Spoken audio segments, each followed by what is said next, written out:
Assalaamu calaykum Soomaaliya waa salaamantihiin. Magaalo ii dhow wax yar ii jirto waxaa ka dhacday laba gabdhood saaxiibo ah aad isugu fiican. Marka labada gabdhood mid ka mid ah waa la qabaa, laba caruur ay leedahay, ninkeedii wuu la joogaa, wuu la degan yahay. Marka waxa waaye adiga nolosha maasha Allah way u fadhisaa, iyada way shaqaysataa, ninkeeda wuu shaqeeyaa. Marka gabadha kale oo saaxiibadeeda ahna horey way u soo guursatay laakiin caruur Ilaahay ma siinin. Marka hadda lama qabo, iyadana garoob waay. Marka labadooda marka aad saaxiibo waay. Marka midda aanan la qabin ayaa waxay aaday dalxiis, waxay u tagtay dalka Turkiga dalxiis ay u aaday. Adii qorshe kale wadatay. Dalxiiska markay aaday way soo laabatay, waxay hadiyad ugu keentay saaxiibadeeda catar iyo waxyaabahaas. Marka hadiyadahan iska ilaaliya, qof kastana iska aaminina. Catarkii iyo wixii u keentay, qoftii catarkii ka gudoontay waxay bilowday inay isticmaasho wixii loo keenay hadiyadihii. Kadib maalmo kadib markay isticmaashay, maalmo kadib iyada iyo ninkeedana aad ay isku jeclaayeen. Maalmo kadib ninkii ku soo jeesatay, waxay tiri ilaa ifur for no reason, sabab la'aan iska kee fur. War maxaan ku yeelay? Ninkan waa la ogyahay magaalada, yani aabbo fiican waaye, ilmihiisa u fiican, muxuu ahaa maaragtay xaaskiisa u fiican.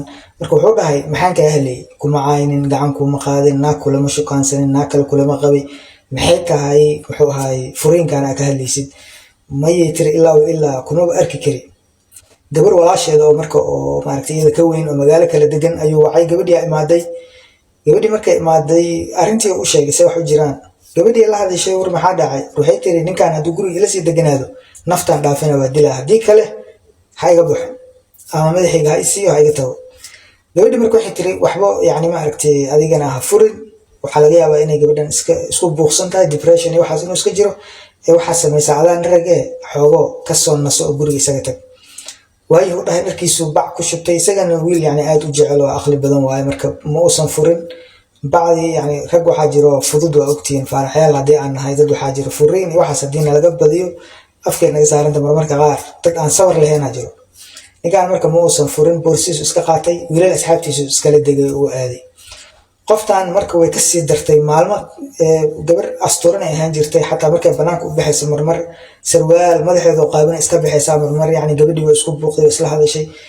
Bas gabadhii walaasheedii iyo gabar kale oo maaragtay qaraabadii ayaa u imaadeen oo ilmaha la haayaan oo la joogaan. Isbitaal ay aaday gabadhii, depression waayaa dhahay. Maalin walba waxaa loo qabto marka therapy iyo waxaas. Gabadhii saan ma ahaan jirin, dadkii way yaaban yihiin. Marka dadkii yani ehelkii iyo wixii isku tagay oo ninkiina waa lala tashtay. Waxaa la dhahay gabadhan Africa gay cilaaji iyo waxaas u baahan tahay, gabadha la soco adaa qabtid, marka gabadha raac. Waayo u dhahay diyaar. Shaqadii fasax ka qaatay, ninkii tikid ay goosteen, Nairobi ay ka degeen. Meel cilaaji oo quraan la isku saaro ayaa gabadhii la geeyey. Quraanka marka la geeyey buu quraankii yani loo bilaabay. Matag ayay bilowday inay jooga ka dhacdo, in muxuu ahaa maaragtay gabadhii ay qayliso, in quraanka iga dhaafay leedahay, quraankay diidaysaa, faryareedii ka xireen, wax walba quraankiisi loogu way. Mucjisada gabadhii ayaa ka dhex hadashay aa lagu leeyahay oo ma aragtay waxay tiri anaa saan ku sameeyey, Turkigan sixir uu kusoo sameeyey, sixirkaas ayay saan la noqonaysaa. Maxaa yeelay marka xaasidnimaan u sameeyey tiri, oo macnaha maaragtay iyo maseer waa ka maseeray. Sababta u sameeyeyna iyadaa ka dambeysay tiri. Maxay ugu dambeysaa walahi iyada? Marka waxay tiri way ii faani jirtay, yani markaan u tago aniga waxba ma haystay tiri, xataa shaqo la'aan ahay, muxuu ahaa maaragtay qof waxaa iska ahay yani caruur ma haystay. Markaan u tagay tiri mar walba way ii faani jirtay, maxaa iga maqan saan waaye. Marka gabdhahan waanada aan siinaa waxay tahay ha faanin, iska ilaali qofka walaalkaaga markii maaragtay oo xogo aad wax dhaantid, ha u faanin waxaasaan haystaa iyo kanan ahay iyo waxaas ha dhihin. Bini'aadanka qalbigooda mar walba waxa waaye 360 degree uu wareegaa qalbigooda, mafahant? Waxa waaye saa ugu ogeed qof fiican inuu yahay wuxuu kugu noqonaa cadowgaaga ugu xun marmarka qaar. Marka qoftii marka waxa waaye adiga 7 maalin ayaa quraan lagu waday. Qoftii inta joogtay marka sida ku maqashay ma aqaano, magaaladii intaysan yani imaanina lagu leeyahay, yani muddo xagga adiga bil iyo xogo ay xagga ku maqnaayeen. Ilmihiina waxa u sii hayay walaasheed ka weyn, marka ay ugu tagtay adiga muddo bil iyo xogo ay maqnaayeen. Qoftaan marka sida ku maqashay ma aqaanee waxaa la dhahay magaalada dhan ay ka guurtay, magaalo kale address u qaadatay.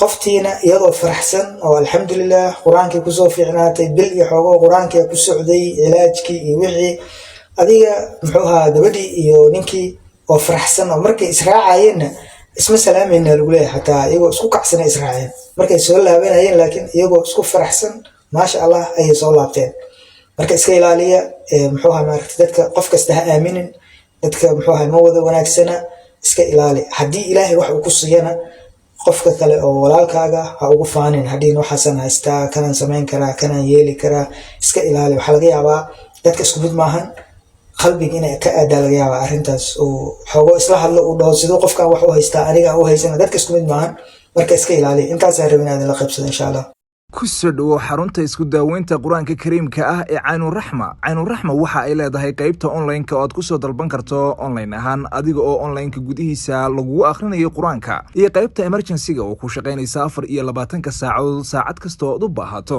Rabbi baa daawada baxshay xaruntu waxa ay daaweynaysaa xanuunada kala duwan sida isha, sixirka, jinka, umusibiyaanka iyo kuwa la midka ah. Adiga iyo familkaaguba waxaad helaysaan qur-aan dhammaystiran oo aad ka bogatid adiga oon ku gelin. Haddaba hore u gaadh oo la xidhiidh xarunta isku daaweynta qur-aanka kariimka ah ee Caynuraxma. Haddaba booqo adiga oo Facebook ku qoraya cilaaj online ama sidoo kale YouTube ku qoraya cilaaj online ama ba naga soo garaac lambarkan 0623 423 327.